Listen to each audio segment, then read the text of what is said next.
When we are confronted with a challenge, our success really depends on our ability to constantly shift how we see those challenges that are in front of us.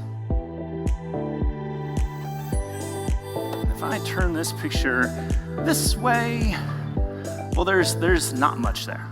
But if I turn it around, if I shift our perspective, we get an entirely different picture.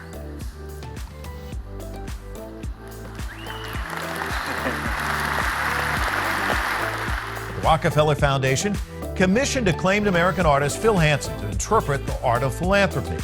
Not many folks could find art in an economic and political fiasco, but Phil Hansen did. He joins us now by phone.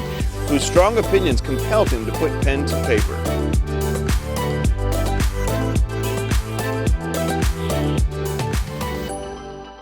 Phil Hansen almost bailed on a promising career as an artist when he developed a shake in his hand during art school. And with some encouragement from a friend, I went to a neurologist about the shake. He sat me down, put me through some different tests, then gave me the very simple yet hard diagnosis of permanent nerve damage. And he offers me a little piece of advice. He sort of leans back and he's like, well, if your hand shakes, why don't you just embrace the shake? So that day, when I got home, I put a piece of paper on the wall, I grabbed a pencil, and I just started letting my hand shake, and I started making a bunch of scribble pictures.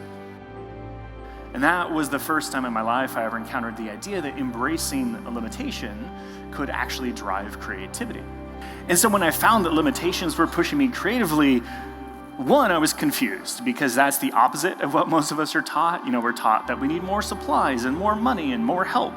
And that there I was kind of finding creativity within the confines of my life. And I'm like, that's interesting. Okay, let me kind of dig into that. And so I decided I was going to limit myself and think about what I could create for $1. And I ended up making this image for only 80 cents. And this really became this moment of clarification for me, that we need to first be limited in order to become limitless. So I began to take this approach, as I began to call it and think about it as thinking inside the box. What if I just rethought the paintbrush? What if instead of relying on myself to create all aspects of the art, what if I had to rely on other people to help create the content? What if I just destroyed all the art that I had? So instead of telling each other, as we so often do in this society, to seize the day, I think it's really important that instead we try to remind ourselves every day to seize the limitation.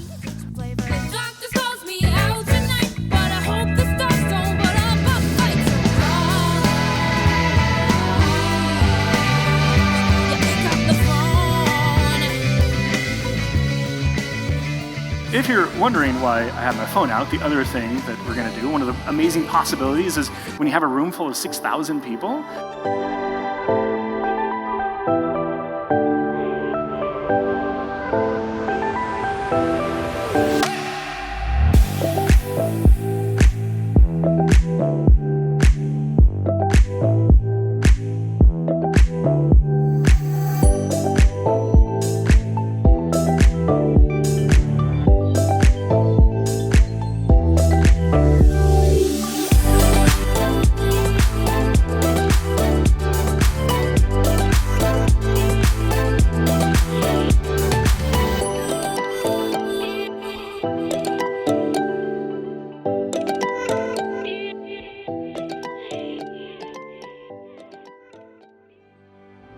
we don't need to look on the outside for help, as we so often do. We need to bring that reflection back inwards and look at our own internal resources.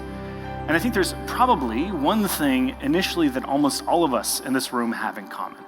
And that is that when we run into that obstacle, that thing that's preventing us from moving forward, we so often look on the outside for help.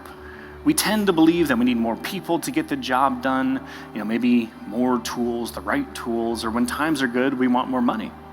It's a very natural tendency because when times are good, we often can rely on things like more people, more money, and more tools. And so we build this habit of counting on external resources. But what happens when those resources become scarce? That is when many of us tend to go into a holding pattern until things flow again. Like maybe even way back in the last recession or any sort of local downturn, any sort of point of struggle, so many people, so many individuals, all of us, and even businesses decide to just wait it out. But what's so dangerous about waiting is we end up diverting our attention to the lack of resources.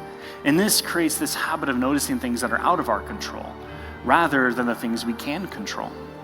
And if you think about it, it's actually the challenging times that give us far more potential for success, to stand out from those around us. And it's in those challenging times that we must recognize that we rely far too much on the external resources, when the most valuable resources we have are within us. Our internal resources, our creativity, our adaptability, our resilience.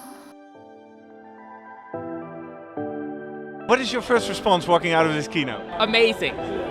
Totally and completely amazing.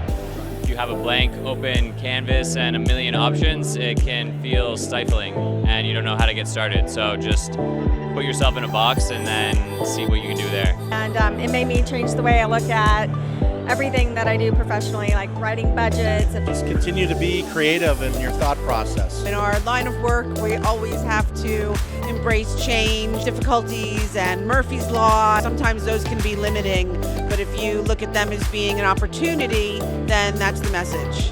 Embrace your limitations.